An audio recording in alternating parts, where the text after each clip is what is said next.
नमस्कार, मैं सुष्मिता मिश्रा। आप देखना शुरू कर चुके हैं 4 PM news network. Samajwadi party के अध्यक्ष अखिलेश यादव समेत तमाम विपक्षी दल जाति जनगणना कराए जाने की मांग को जोर शोर से उठाते रहे हैं। भले ही बीजेपी ने खुलकर इसका समर्थन नहीं किया, लेकिन वो इसका विरोध भी नहीं कर रहे हैं और अब केंद्र की मोदी सरकार जाति जनगणना को लेकर मंथन में जुट गई है। सरकार के सामने सबसे बड़ी चुनौती ये है कि जाति जनगणना कैसे कराई जाए।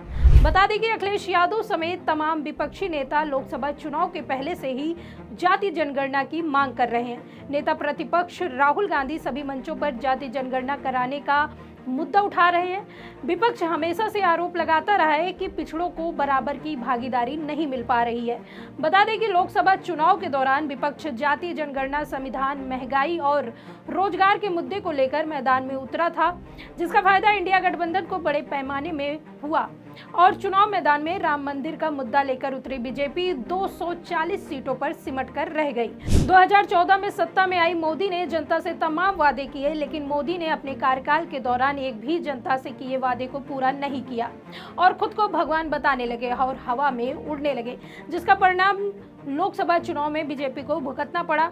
मोदी ने 400 पार का नारा दिया, जिसको सभी बीजेपी नेता भजने लगे, लेकिन मोदी का अहम अधिक चल नहीं सका और बैसाखी पर आ गए।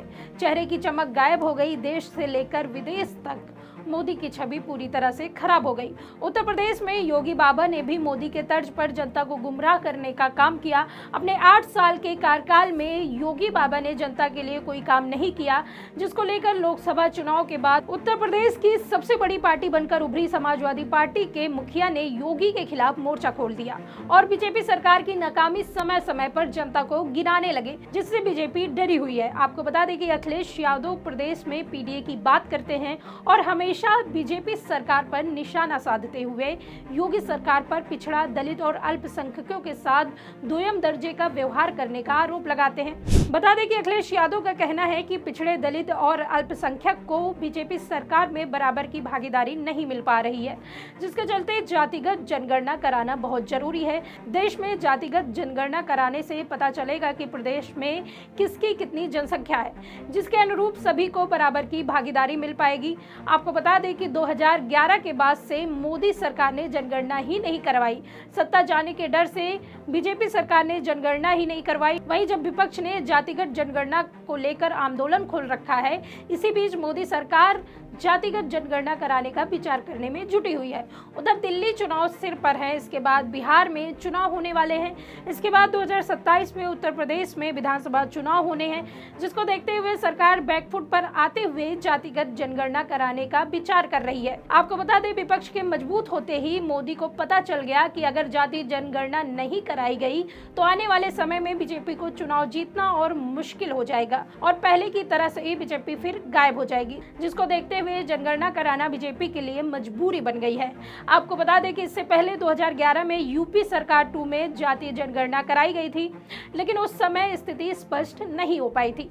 ऐसे में सरकार जातीय जनगणना के लिए विपक्ष दलों के साथ बातचीत कर सकती है। ऐसा माना जा रहा है कि इसके लिए एक सर्वदलीय बैठक भी बुलाई जा सकती है, ताकि पूरे देश में जातियों की अलग अलग पहचान के लिए कोई सटीक फार्मूला तैयार हो सके।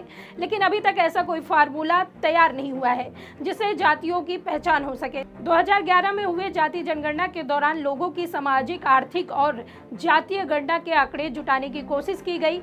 इसमें लोगों को अपनी जाति बताने का अवसर दिया गया था। इस गणना के दौरान लोगों ने अपनी अपनी जातियां बताई। उसके अनुसार 2011 में 86.80 लाख से ज्यादा जातियां थी। ऐसे में कितनी जातियां ओबीसी हैं या दूसरे वर्गों से आती हैं, उन्हें ढूंढना बेहद मुश्किल हो गया था, जिसकी वजह से इस जातियों के जनगणना के आंकड़े सार्वजनिक नहीं किए गए थे।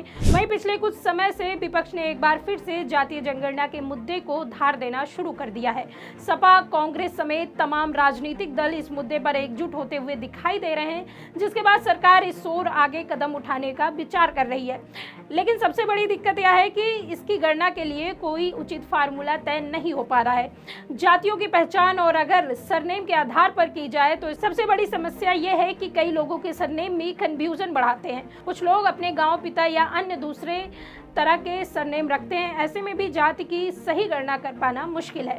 वहीं ऐसे में एक विकल्प यह है कि लोगों को खुद उनकी जाति बताने का मौका दिया जाए, लेकिन इसके चलते बहुत बड़ी संख्या में ऐसे लोग भी आ सकते हैं जो ओबीसी वर्ग के मिलने वाले लाभों का फायदा उठाने के लिए खुद को ओबीसी बताने की कोशिश करें, जिससे और भी समस्याएं खड़ी हो सकती है। वहीं अब देखना होगा कि सरकार जाति जनगणना कराने के लिए किस तरह की योजना लेकर जनता के बीच आती है, या तो आने वाला वक्त तय करेगा। इस खबर में फिलहाल इतना ही। ऐसे ही तमाम राजनीतिक खबरों के लिए बने रहिए 4PM न्यूज़ नेटवर्क पर।